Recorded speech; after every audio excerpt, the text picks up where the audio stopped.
გამარჯობა. BMG TV-ს დაწერტილის დროა, მე ვარ BMG-ს მთავარი რედაქტორი და ტელეპროექტ წერტილის ავტორი და წამყვანი ჟურნალისტი თელარა გელანდია. ღვინის ქვეყანა ვართ და ღვინის ბოთლს ვერ ვუშვებთ. ხომ არ სჯობს ამაზე ვიფიქროთ. ეს კითხვა ბიზნესმენმა გია პირადაშვილმა მაშინ დასვა, როცა მთავრობამ ვენახების უნებართვოდ გაშენება აკრძალა. დღეს ის წერტილის სტუმარია და მომდევნო ნახევარი საათის განმავლობაში მასთან ერთად ვაზისა და ღვინის შესახებ კანონში შესული მორიგ ცვლილებებს განვიხილავთ, რომლებსაც პარლამენტმა მხარი გასულ კვირას დაუჭირა. ცვლილებების მიხედვით 2027 წლის 1 თებერვლიდან სავალდებულო დეგუსტაციას დაექვემდებარება კომერციული მიზნით წარმოებული ყველა ღვინო გარდა ბუნებრივი ღვინის კატეგორიისა. ბუნებრივი ღვინო ახალი ტერმინია, მან ძველი დეფინიცია სახლის ღვინო ჩაანაცვლა. კანონით ასეთად მიიჩნევა ორგანული ყურძნის, ტკბილის სპონტანური დადუღებით მიღებული პროდუქტი, სადაც ნებადართული ნივთიერებების გამოყენება აკრძალულია გარდა გოგირდის დიოქსიდისა, ისიც არაუმეტეს 50 მგ-ისა ლიტრზე. ინფორმაციისთვის გეტყვით იმასაც, რომ 2017 წლიდან სავალდებულო დეგუსტაციას ექვემდებარებოდა ქვეყანაში საექსპორტო ღვინოები, ასევე საექსპორტო და ადგილობრივ ბაზარზე რეალიზაციისთვის განკუთვნილი დაცული ადგილწარმოშობის ღვინოები. კიდევ ერთი სიახლეა ისიც, რომ მომდევნო წლიდან, ასევე თებერვლიდან სავალდებულო ხდება სერტიფიცირებული ალკოჰოლიანი სასმელების ნიშანდება. ეს პროცესი ფასიანი იქნება და სავარაუდოდ ბოთლზე 10 თეთრი ეღირება. სექტორის ნაწილმა ამ გადასახადს თუ ნიშანდებას უკვე შეარქვა ღვინის აქციზი. ღვინის ეროვნული სააგენტო ამ ახალი მოსაკრებლიდან წლიურად 14-დან 16 მილიონამდე ლარ შემოსავალს ელოდება. ნიშანდება ბოთლზე ან ეტიკეტზე სააგენტოს მიერ სპეციალური QR კოდის დატანას გულისხმობს. ღვინის სააგენტოს თავმჯდომარის ლევან მეხუზლას განმარტებით, ეს კოდი მომხმარებელს მიაწვდის ინფორმაციას, რომ პროდუქტმა გაიარა ლაბორატორიული შემოწმება არის სერტიფიცირებული და ასახავს მონაცემებს ღვინის კატეგორიის, მოსავლის წლის, ფერისა თუ ყურძნის ჯიშის შესახებ. ნიშანდება უზრუნველყოფს წარმოებული ღვინის სრულ მიკვლევადობას და შესაბამისად ხელს უწყობს ფალსიფიკაციასთან და შეუსაბამობებთან ბრძოლას. ნიშანდების მიზანია, რომ მომხმარებელმა ზუსტად იცოდეს, რა ღვინოსთან აქვს საქმე, აცხადებს ღვინის ეროვნული სააგენტოს თავმჯდომარე. ვაზისა და ღვინის შესახებ კანონში კიდევ ერთი ცვლილება შევიდა, რომელიც უკვე ძალაშია. სოფლის მეურნეობის სამინისტრომ გადაწყვიტა მცირე ზომის მარნის დეფინიციის ზღვარი წლიური წარმადობის მაქსიმალური 40,000 ლიტრიდან 25,000 ლიტრამდე შეემცირებინა. გავრცელდება თუ არა ფასიანი ნიშანდების ვალდებულება, სწორედ მცირე მარნებზე კანონში გამონაკლისი არ ჩანს. 2 კვირის წინ წერტილში სტუმრობისას მცირე მეღვინე იაგო ბიტარიშვილი იმედს გამოთქვამდა, რომ ბოთლზე 10 თეთრიანი გადასახადი მცირე მარნებს არ შეეხებოდა. ღვინის ეროვნულ სააგენტოში კი დღეს BMG-ს უთხრეს, რომ ნიშანდება ყველას შეეხება, მაგრამ შეიძლება მცირე მწარმოებლებისთვის ფასი სიმბოლური იყოს, ანუ 10 თეთრზე ბევრად ნაკლები. ამ ტემპით თუ გვინდა სვლა, იმ ფონზე, როცა მსოფლიოში ღვინის მოხმარება კლებულობს, საბოლოოდ ძალიან ცუდ ადგილას აღმოჩნდებით. ესეც გია პირადაშვილის მოსაზრებაა, რაც ცვლის ახალი რეგულაციები ღვინის სექტორისთვის გლობალური კრიზისის ფონზე და რაც სჭირდება რეალურად ქართულ მეღვინეობას ხარისხის გაზრდისთვის და განვითარებისთვის. კომპანია შატო მერე ვაინსის თანამფლობელი გია პირადაშვილი უკვე ხაზზეა. საღამო მშვიდობის ბატონო გია, მადლობა რომ გვერდთვებით გადაცემაში. ვიდრე კონკრეტულად ახალ რეგულაციებზე ვისაუბრებთ, კიდევ ერთი თქვენი ფრაზა მინდა გავიხსენოთ, რომელიც ერთ-ერთ არხზე დავით სონღულაშვილის მონაწილეობით გამართული დებატებისას თქვით, ციტირებ, მევენახეობაში საჭიროა საბავშვო ბაღების შექმნა, რომელიც ღვინის ხარისხზე შედეგს და სწორი მეღვინეობის განვითარებით სწორი ღვინის დაყენების შესაძლებლობას მოგცემსო. საბავშვო ბაღში მხოლოდ კერძო სექტორის წარმომადგენლებს ხედავთ თუ სოფლის მეურნეობის სამინისტროს თანამშრომლებმაც უნდა იარონ? უპირველეს ყოვლისა მოგესალმებით თქვენ, რა თქმა უნდა, თელარა და ასევე თქვენს მაყურებელს. რა თქმა უნდა, როცა რაღაცას ვიტყვი ხოლმე, ვფიქრობ ხოლმე, რაღაცას დავფიქრე და ისე ვთქვა ხოლმე მოზომილად ძალიან. რა თქმა უნდა, საბავშვო ბაღში ყველა უნდა გაიაროს. თუ კი ჩვენ გვინდა რომ რაღაც ის ბაზისი, ის კარგად გქონდეს განვითარებული, რომელიც მე ჩვენ გამოგვადგება ჩვენს უკვე ჭაბუკობაში და პირობითად რა თქმა უნდა ამ სიტყვებით თუ გავყვებით ამ ტერმინოლოგიით, რა თქმა უნდა, სიჭარმაგემდე ყველაფერი იწყება საბავშვო ბაღიდან. ყველაფერი იწყება ენერგიიდან, ყველაფერი იწყება ახალგაზრდა ნამყენიდან. ეს არის რა ჩვენი ცხოვრება, კარგია თუ ცუდია, ამას ვერ გავექცევით. ის რეგულაციები, რაც წინა კვირას დაკანონდა, იქამდე იყო ვენახების გაშენების აკრძალვა ნებართვის გარეშე. რაზე მიანიშნებს, ისე მეტაფორულად რო ვთქვათ, საბავშვო ბაღი გამოვტოვეთ ის გამოწვევები, რაც დღეს უპირველესია დარგში და რაღაც მეორე ხარისხოვნით გავაგრძელეთ? ვერ ვფიქრობ, რომ უბრალოდ რიგითობა გვაქვს, რიგითობაში გვაქვს ცოტა პრობლემები. შეიძლება, მაგრამ უბრალოდ რა, უბრალოდ ბევრი ვიღაცები გამოდიან, ვინც ამ დარგში არ არიან კარგად გარკვეულები და საუბრობენ გუშინაც უსმენდი გუშინაც რაღაცა დებატებს და რაღაც მოსაზრებებს. ყველას რა თქმა უნდა თავისი მოსაზრების გამოთქმის უფლება აქვს, მაგრამ მე ვფიქრობ, რომ რაღაცა მენტორული ტონით იმისი მტკიცება, რომ საფრანგეთში ესეკეთება და თქვათ იტალიაში ესეკეთება და თქვათ რიოხაზე, ანუ ესპანეთში ესეკეთება და შესაძლოა ის კაცრი პირობები სხვანაირად დაიწყო და სხვანაირად გავიდა და ძალიან სწორად არის განვითარებული. ჩვენც რო ისე გავაკეთოთ, ძალიან კარგი იქნება. ანუ ის ჩვენთან ახლა თითქოს გადმოვაქვთ იგივე ნარატივი, რომ ჩვენთან ვენახის გაშენება აიგზალა ნებართვის გარეშე, იმიტომ რომ თქვათ რაღაცა ჭარბი ყურძენი და უჩუქროსად უხარისხო მოსავალი არ მივიღოთ. იქ სხვა რამის გამოვა, თქვათ, იგივე იქ არის მკაცრად კონტროლებული არის ის საზღვრები, სადაც კეთდება და დგება ისეთი ღვინოები, როგორც არის მაგალითად იტალიაში ბაროლო, თქვათ, ბურგუნდიის რაღაც ნაწილში, თქვათ, იგივე შაბლი, თქვათ, ბევრი ესეთი რაღაცები. ანუ საყოველთაოდ ყველა ჯიშს და ყველა ადგილს არ ეხება სხვა მეღვინეებისაც. ჯიშს საერთოდ არ ეხება. იქ არის კაცად კონტროლდება, რომ უბრალოდ იმ კონტროლება ტერიტორიაზე თქვა არ გაშენდეს ისეთი რაოდენობის ყურძენი, რომელიც მერე იქნება პრობლემური.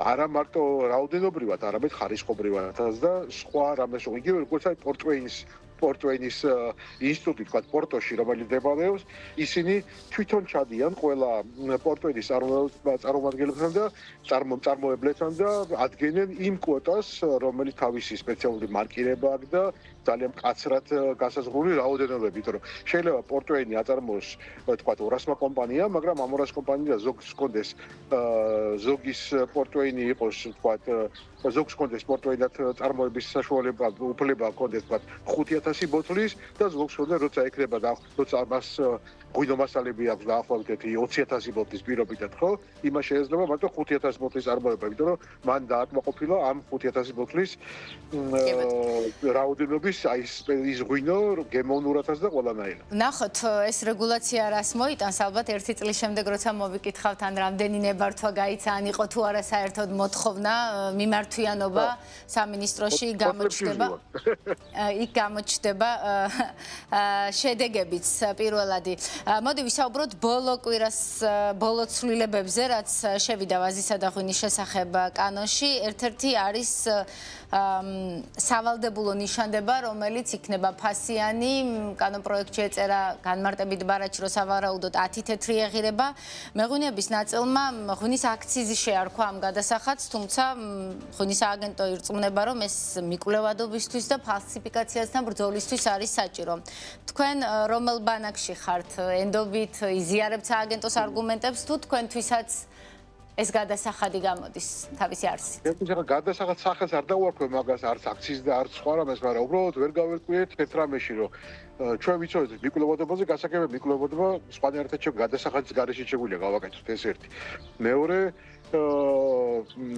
მეორე ის რომ ჩვენ საუბარი გქონდა ამ გადასახადზე, როგორც გითხრეს თავიდან და გადგვიმართეს, იყო საუბარი, რომ ეს მოხმარდებოდა მარკეტინგს.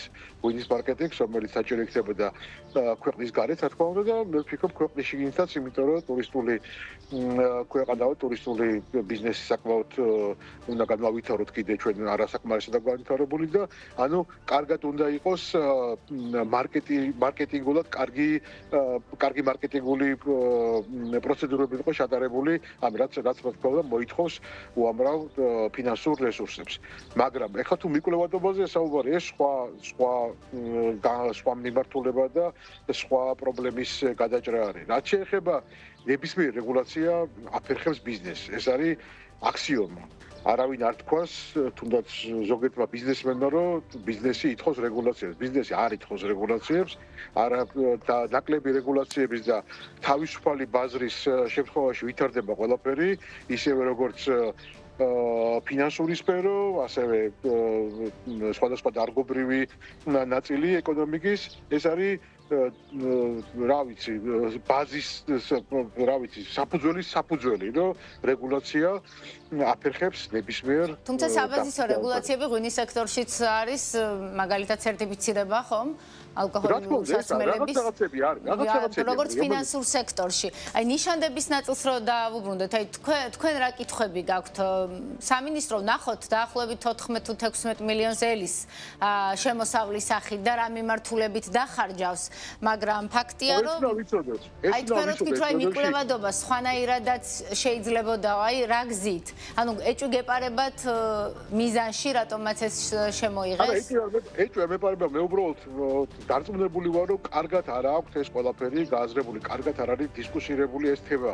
მე ვფიქრობ, რომ ყველაფერს ჭირდება კარგად გაანალიზება რა. გაანალიზება არა მარტო სამინისტროს რაღაც დაწესებულების შიგნით, რომელიმე თქვათ მაკონტროლებელი შიგნით, არამედ დარგის მუშაკებთან ერთად, დარგის სპეციალისტთა გამოცდილების მიხედვით და ამ შემდეგ შეიძლება უფრო უკეთესი ფორმა გამოვნახოთ და უფრო შეიძლება დარგს არა მარტო 10 თეთრი თქვათ, იყოს დიფერენცირებული, ისე როგორც ვფიქრობ, რომ გადასახადები ბევრ რაღაცაში უნდა იყოს დიფერენცირებული და არა ზოგს არ აქვს გადასახადი, ზოგს აქვს გადასახადი იგივე DRG-ს პირობებში, როცა ჩვენ არ გვაქვს ამის ადმინისტრირების რესურსი, როგორც იძახიან რა და ყველას ერთ იმაში აქცევენ, რა ქვია, ერთ ჭურჭელში. მე ვფიქრობ, რომ ეს უბრალოდ არ გამოიწვევს კარგ რეზონანსს და იქნება ყოველთვის აი ესეთი შეთქმულების თეორიების ძებნის იმაში ვიქნებთ, რეჟიმში ვიქნებით, იქ აქციის დაუძახებთ და მეც ამასაც დავეთანხმები, რატომაც არა, იმიტომ რომ აბსოლუტურად გაურკვეველი მიზნით უნდა შევკრიბოთ ფული და მერე უნდა გადავწყვიტოთ, რაში უნდა გადავიხადოთ ეს ფული. უბრალოდ ხوارჯობია, რომ ჯერ დავგეგმოთ კარგად ნახევარი წელი მაინც, ან ერთი წელი მაინც, რომელიც საშუალების შესაძლებლობა ყველას გაგვაჩნია. ჩვენი წინადადებებით შეგვიძლია მივიდეთ, რომელი ბაზარი გავავითაროთ, როგორი ტიპის რეკლამა გვჭირდება, როგორი ტიპის პრომოუტერები გვჭირდება, ვინ გვჭირდება საერთოდ ამაში. შეიძლება საერთოდ არ გვჭირდება და თქვა რაღაცა სხვა რამეს დაფინანსებაში გადავისროლოთ ეს თანხა, მაგრამ უბრალოდ უნდა ვიცოდეთ, რა შეიძლება 10 თეთრი არ არის საჭირო, შეიძლება არის 30 საჭირო და 15 მილიონი დოლარი და 16 მილიონი დოლარი, რომელიც შესაბამისად რაღაც 3-4 მილიონი დოლარია, შეიძლება არ იყოს ამ იმას რა ქვია, ამ საქმიანობას, რომელსაც ჩვენ გვპირდებიან. ანუ ხო შეიძლება ვნახოთ ჯერ და დიაგნოზი ხო უნდა დასვა, რომ რაღაცას უმკურნალო გაქვს. აი ეგ არის რა, უბრალოდ.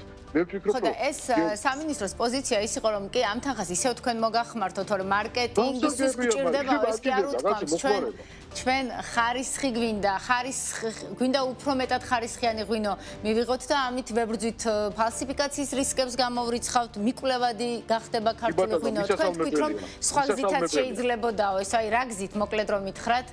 არ ჭირდება ამას, რა ქვია, ნიშანდები, ამისთვის არსებობს ჩვენ ყველა ღვინოზე გვაქვს ლოტის ნომერი, რომელიც ამას ყველაფერს მოიცავს. და შეუძლია ამ ლოტის ნომერის მიხედვით შევიდეთ, ნახოს იქ რა ქვია, საგამოცდო აქტებიც, ნახოს ლაბორატორიული ის დოკუმენტაცია, რომელიც ამ ღვინოს, ამ ბოთლზე დატანილი ამ ლოტის ნომერის მიხედვით შეუძლია სრული ინფორმაცია მიიღოს. ანუ ეს მომხმარებლისთვის ახლაც არის ხელმისაწვდომი, რომ გაიგოს რა სვამს, რომელი წლის, რომელი ჯიშის ღვინოს. მაგრამ იმიტომ რომ საიტი ღია ყველასთვის და ყველა შეუძლია ნებისმიერ შეუძლია შევიდეს და მაშინ რა გამოდის, აი დღეს იმ ინფორმაციის უფრო იული გზა არის მესმის QR კოდით, რა თქმა უნდა, იმიტომ რომ იქვე ნახავს ყველაფერს და მე არ ვფიქრობ, რომ 10 თეთრი უნდა ღირდეს რაღაცისთვის რა. თუ რამე დამატებით, რამეს ლაბორატორიებში ვამატებთ და რაღაცებს, ეს გასაგებია, უბრალოდ უნდა ვიცოდეთ, რისთვის ვაგროვებთ ფულს. რას ყურდალობთ, უნდა ვიცოდეთ, როცა რაღაცის ყურდალობა გვინდა რა. ხარისხის გაზრდას არ გჯერათ ამის. ხარისხის გაზრდაზე სულ ყველა ვართ ორიენტირებული, იმიტომ რომ საკმაოდ დიდია დღეს კონკურენცია და საკმაოდ დიდია დღეს კონკურენცია როგორც ქვეყნის შიგნით, ასევე ქვეყნის გარეთ, ასე რომ ხარისხის გაზრდაზე ჩვენ მათი დახმარება, ჩვენ გვჭირდება მათი კონტროლი, რომ მათ აკონტროლოთ, ამოიღონ რა ქვია შერჩევით მაღაზიებიდან, რესტორნებიდან ღვინოები, ამოიღონ მარნებიდან ღვინოები, შეადარონ, ამოიღონ თაროებიდან ღვინოები, ამისთვის არ არის აუცილებელი 16 მილიონი, რა თქმა უნდა, ეს ბევრად ბურო იაფიღეს და თუ კი რამეს დაჭირდება უფრო უკეთეს ეს ფული 10 თეთრი იქნება თუ 30 იქნება თუ 50 იქნება, ხო? დიფერენცირებულად რამხელა წარმოებელია, რატო უნდა გადაიხადოს მცირე წარმოება, რომელიც 2000 საწარმოებს, იმანაც თუნდაც ერთი თეთრია, რატო უნდა გადაიხადოს, რატო უნდა მიიტანოს თავისი ღვინო იგივე დამატებით შემოწმებაზე, თუმცა ერთი წლის მერე ამ შემოწმებაზე გადაგაზრდს. აი რას ემსახურება ბოლომდე გარკვეული ვერ ვართ და მაგიტო აქდება ჯობია რომ ყველაფერზე თავიდან ჩამოყალიბდეთ, სწორი კითხვები დავსვათ და მაქსიმალურად მართალი და სწორი პასუხები გავცეთ ამას ყველაფერს და ყველაფერს გაეც პასუხი და მერე დავიწყოთ ხოლმე გადასახადების აკრეფა. ცუდია რომ ბიზნესაც გაქვთ კითხვები.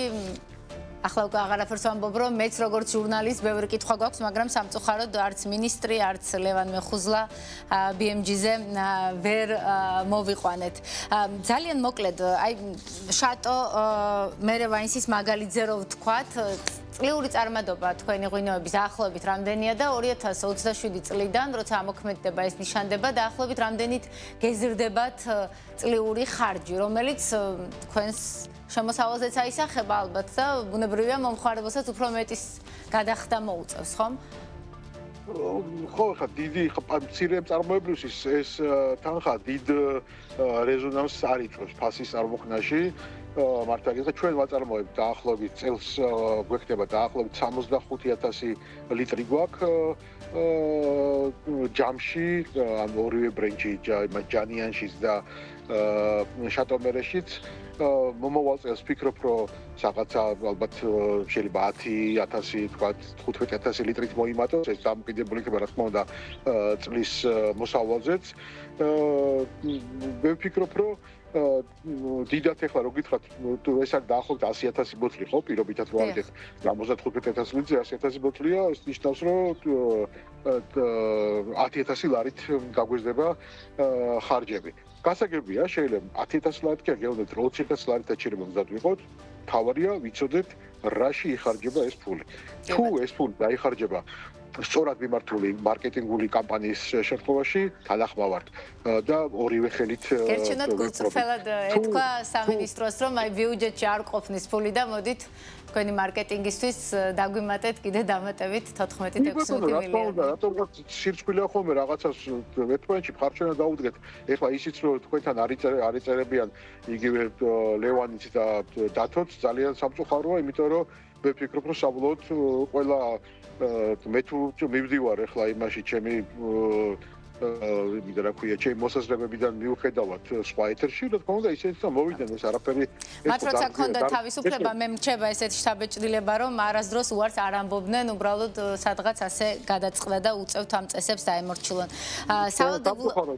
სამწუხაროდ ერთმანეთში ურევენ პოლიტიკას და დარგის განვითარებას სამწუხაროა სავალდებულო დეგუსტაციაზეც მინდა მოვისმინო ბატონო გია თქვენი მოსაზრება რას ფიქრობთ ამ საკითხთან დაკავშირებით?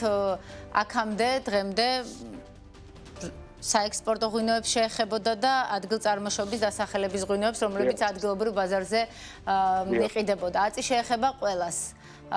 მე ვფიქრობ, რომ არ არის ცუდი აზრი და მე მაგალითად მივეფორმოდი, უბრალოდ ეს დეგუსტაცია როცა უკვე ჩამოსხმულ ლოტებზე ასაუბარი უკვე, ხო?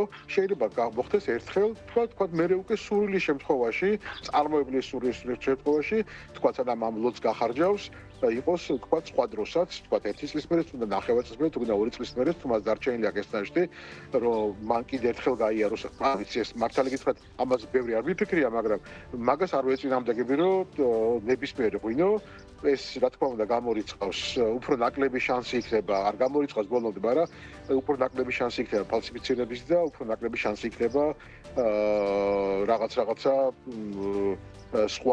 სხვა მიმართულებით ღვინის ხარისხზე ზემოქმედების. კი ბატონო. მთლიანობაში ეს რაც შეეხებოდა იმ რეგულაციებს, როგორც ხედავს სოფლის მეურნეობის სამინისტრო, ღვინის ეროვნული სააგენტო, ქართული ღვინის ხარისხის განვითარებას, ფალსიფიკაციასთან ბრძოლას და ასე შემდეგ. დარგის აზრის მინდა მოვისმინო, თქვენ რა გამოწვევებს ხედავთ? საბავშვო ბაღით დავიწყეთ ჩვენი ინტერვიუ. რა არის ის მთავარი გამოწვევები, რაც დღეს ყველაზე მეტად გაწუხებთ? ბოლო პერიოდში მეღვინეები ხშირად საუბრობენ იმაზე, რომ გლობალური ტენდენცია, რაც ნიშნავს იმას, რომ მოხმარება მიკლო, ეს მოქმედებს ქართულ ღვინოზეც, ნაკლებია მოთხოვნა. როგორც პრაქტიკოსი ბიზნესმენი, აქ სად ხედავთ ხარდაჭერას, სად გჭირდებათ სახელმწიფოსგან? თვითონ სახელმწიფო ამაში რა ნაბიჯებიდან გაადგას მაგაზე ბევრი აზრი არსებობს და ძალიან ბევრი ჩამოუყალიბებელი აზრით არსებობს, ყველაფერს მასე ყველაფერს სახელმწიფო ვერ იზრავს, მაგრამ ეს არის გლობალური პრობლემა. ეს არ არის საქართველოს პრობლემა, ეს არის საერთოდ ადამიანების და ახალგაზრდების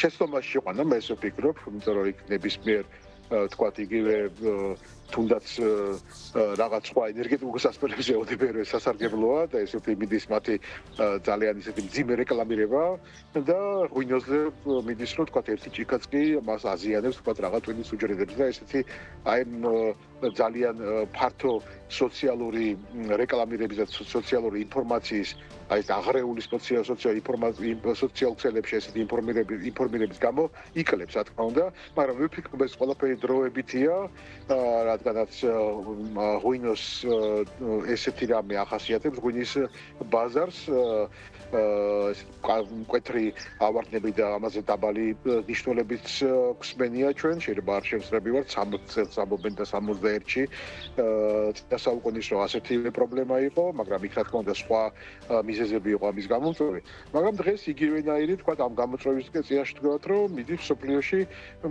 საკმაოდ ისეთი ტენდენცია რომ მაქსიმალურად დაწიონ ალკოჰოლის მოხმარების ზღვარი ქვევით და ამაზე მიდის ინტენსიური მუშაობა. რა თქმა უნდა, ამაზე რა თქმა უნდა რაღაცა შეთქმულების თეორია გამორიცხულია, აქ არის სხვა დარგების წინ წამოწევის და სხვა პროდუქტის მარკეტირება ხდება და მე ვფიქრობ, ეს ყველაფერი არის რაღაცა რიგითობის ერთ-ერთი ეტაპი. ასე რომ მე არ ვფიქრობ, რომ რაღაც ტრაგიკული მდგომარეობა, მე ვფიქრობ, რომ მაქსიმალური მოძრაობა სახელმწიფოსგან და მწარმოებლებისგან იმის საწინააღმდეგოდ, რომ ნაკლები ფალსიფიცირებული ღვინო იყოს, როგორც ქვეყნის მასშტაბით, ასე ქვეყნის გარეთ გასასვლელი, ეს არის პირველი ეტაპის ამოცანა და ვფიქრობ, რომ ამას შეუძლია სახელმწიფობას და კერძო მეწარმეებად საკმაოდ წარმატებულად გავართოთ თავი.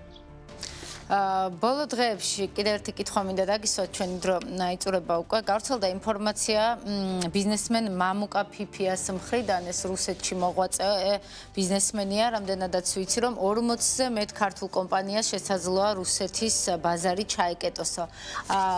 დარგში ხო არ ფლობთ რამე მსგავს ინფორმაციას, ალბათ ყველაზე მეტად ეს ვინც რუსეთში ექსპორტითაა დაკავებული იმ ღვინის კომპანიებს და მათ მფლობელებს ეცოდინებათ. თან საკმაოდ სერიოზული შეიძლება იყოს დარტყმა თუ ფაქტად იქცა ეს ინფორმაცია, ვინაიდან დაახლოებით 60% ჩვენი ღვინის გადის ექსპორტზე რუსეთში. მიუხედავად იმისა, რომ დიდი ექსპორტიორი ჩვენ არა ვართ რუსეთში, ჩვენ დაახლოებით 5-დან 10,000 ბოთლამდე ვყიდით წელიწადში. ყავს ჩვენი პარტნიორი კომპანია, რომელიც მარტო ხორიკაზეა ორიენტირებული და მარტო რაღაც გარკვეულ ბაზარზე ყიდის ჩვენ ღვინოს. მიუხედავად ამისა, საკმაოდ რთული დარტყმა იქნება ეს დიდი მწარმოებლების და დიდი ექსპორტიორებისთვის რუსეთის ბაზარზე. ამიტომაც ვამბობ, რომ ჩვენ თავარია ჩვენი მარკეტინგული აგრესიული მარკეტინგული მოქმედებები განვახორციელოთ სხვა ქვეყნებში.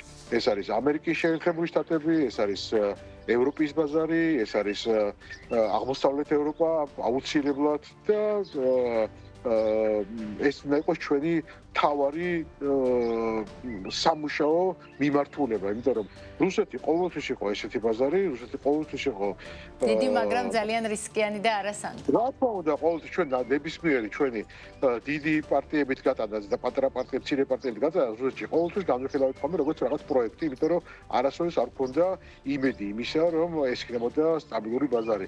გამომდინარე მათი ხასიათიდან. ასე რომ პირველად არ ხდება, ეს ხდება უკვე 100 წლის განმავლობაში ესეთი რაღაცები ხდება. მათთვის თავარი ბერკეტი ვიღაცასთან რამის მოლაპარაკების და დაალაგების არის მათი დიდი ბაზარი. კი ბატონო, მესმის, ეს მათი იარაღია. მე ვფიქრობ, რომ ჩვენი რესურსები უნდა მივმართოთ მაქსიმალურად სტაბილური და ბევრად უფრო დიდი ბაზრების დარეგულირებისკენ ვიდრე რუსეთია. თვითონ ეს ინფორმაცია თქვენს მედიიდან გაიგეთ თუ რამეს სხვა დამატებით? საერთოდ არ გამიგია ეგ ინფორმაცია, იმიტომ რომ ეს კონკრეტული ეს ინფორმაცია, იმიტომ რომ სულ ყოველთვის ისმის ხოლმე მსგავსი მესიჯები იმდა რა ქვია ტელევიზიიდან საიდანაც სოციალურ ქსელში. კი ბატონო, და ბოლო კითხვა გაიგედება ხან სოფხეს ჩაუკეტეს რაღაც სტაფილოს გატანა, ხან იმას ჩაუკეტეს. როცა სჭირდება ეკონომიკური შანტაჟის იარაღად რუსეთი იყენებს ამ ყველაფერს. შატომერედან გვერდთვებით ახლა და ერთი კითხვა ტურიზმზეც მინდა დაგისვათ. რამდენად აქტიურად მიდის სეზონი? რამდენად შეცვალა ტურიზმის გეოგრაფიის ცვლილებამ თქვენთან სიტუაცია და ასევე კახეთთან მიმართებით ხშირად მესმის ბოლო 2 წელია რომ კახეთი სექტორისგან რომ რაღაცნაირად შაბათ-კვირის კურორტად იქცა მაღალია კონკურენცია, დაბალია დატვირთულობა და ასე შემდეგ. სამწუხაროდ ეგ არის, ჩვენ როცა დავიწყეთ ამაზე ფიქრი და ძალიან ბევრი ჩვენი ძალიან დიდი შრომა ჩავდეთ და ჩვენი მთელი ცხოვრება ჩავდეთ ამაში. მე და ჩემმა მეგობრებმა გოგა მაისურაძე ლოპოტზე ჩვენ აქ და სხვებმა კიდევ უამრავმა ჩვენმა სამეგობრომ და ჩვენმა სანაცნობლომ და ამ დარგში ყველა მეგობრები ვართ ჩათვალეთ. ჩვენ დავიწყეთ შაბათ-კვირის კურორტაქციებით და გვიდეთ ამის განვითარება და გადავედით მე ამ ეტაპზე, რომ ეს ყოფილიყო მინიმუმ 3 სეზონის კურორტი. ყოფილიყო როგორც გაზაფხული, ზაფხული და შემოდგომა. ზამთარში ვთქვათ იგივე ჩვენ რა თქმა უნდა გვეხმარებოდა ის, რომ გზა გაკეთდა კახეთიდან ვთქვათ ახმეტის გავლით გუდაურისკენ და ესეც ჩვენი დამხმარე ჩვენი როგორ ვთქვა არ მინდა დავიბრალო რაღაც ჩვენი ნაზრევიც იყო და ჩვენი დაჟინებული თხოვნაც იყო ეს და მოთხოვნაც რომ ეს ყოფილიყო ეს გზები და ეს მიმართულებები განვითარებულიყო. მაგრამ ეხლა ისე მოვდივართ უკან, რა თქმა უნდა სხვასთან შედარებით, სხვა წელიწადის დროებთან შედარებით უკეთესობაა ეხლა ეს დადებითად ვიტყვი, კარგი ტერმინოლოგიით. ძალიან კარგი. დატვირთულობა როგორია დაახლოებით რამდენი პროცენტი და საიდან ყავთ ტურისტები? ძალიან დაბალი ამას არც მინდა ვთქვა, დაახლოებით 30-35% ძალიან დაბალი ამ პერიოდისთვის, მაგრამ ხანდახან ხდება ხოლმე ეს რაღაცები. ნახოთ რა იქნება საერთოდ ამ სეზონის ჭრილში და ამის მერე შეგვიძლია გავაკეთოთ უკვე დასტურები. ზაფხულშიც შემოგეხმიანებით, მაშინ წერტილი რას დავუსვათ საქართველოში, ბატონო გე ჩემი ტრადიციული კითხვაც უნდა დაგისვათ. გნებავთ ღვინის სექტორში, გნებავთ ტურიზმში, გნებავთ მთლიანად ქვეყანაში. რა დავასწრებთ? ცხოვრებაში, ქვეყანაში, თუ როგორც ქვეყანაა, ისი არის ყველა დარგი. სამწუხაროდ წერტილი უნდა დავუსვათ ურთიერთქიშბობას, უფრო წერტილი უნდა დავუსვათ ერთმანეთის მტრობას შიგნით ქვეყანაში, წერტილი უნდა დავუსვათ ერთმანეთის ლანძღვას, წერტილი უნდა დავუსვათ ოღონდ ორივე მხრიდან ისე კი არა რომ მარტო ერთი მხარე ილანძღება და რა მეორე მხარე არ უნდა გაილანძღოს და ამისთვის დაიჭერეთ. წერტილი უნდა დავუსვათ იმას, რაც ხელს უშლის სიყვარულს, ხელს უშლის ქვეყნის განვითარებას, ხელს უშლის დარგის განვითარებას და წერტილი უნდა დავუსვათ ყველა იმ უკეთურ თვისებას, რომელიც ჩვენ გაგვაჩნია სამწუხაროდ და გვწვენია ხოლმე ამის თქმის. მადლობა და წარმატებები თქვენ ბიზნესში. წერტილი დღესამით დასრულებულია. ჩვენს კითხვებს პასუხობდა კომპანია შატო მერევაინსის თანამფლობელი ბიზნესმენი გია პირადაშვილი, რომელიც დღეს ჩავწერეთ. მე ხვალამდე გამშვიდობთ.